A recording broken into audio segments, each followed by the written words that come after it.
16 তারিখ প্রথম দিন ফুড এসআই পরীক্ষার কিছু প্রশ্ন এবং তার উত্তর। ভিটামিন সি খাদ্যদ্রব্যে পাওয়া যায় কোনটায় সবচেয়ে বেশি? পাতিলেবু। আর পরের প্রশ্ন, সাধারণ লবণের রাসায়নিক নাম কি? Sodium chloride. আনন্দমঠ রবীন্দ্রচন্দ্র চট্টোপাধ্যায়। ফাহিয়ানের রাজত্বকালে ভারতে কে এসেছিলেন? দ্বিতীয় সম্ভবত বিক্রমাদিত্য। প্রথম মহিলা শাসক যিনি দিল্লির সিংহাসনে বসেন? সুলতানা রেজিয়া। আইহল প্রশস্তি যার সঙ্গে যুক্ত? দ্বিতীয় পুলকেশিন। দুধ নিম্নলিখিত খাদ্য গুণে সমৃদ্ধ? ক্যালসিয়াম। মহাবলীপুরমের সপ্তরথ মন্দিরের নির্মাতা? পল্লব বংশ।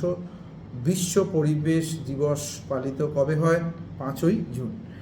আর ভারতীয় সুপ্রিম কোর্টের প্রধান বিচারপতি কে নিযুক্ত কে করেন? রাষ্ট্রপতি। এরকম আরও কিছু প্রশ্ন এবং তার উত্তর নিয়ে আবার আসবো।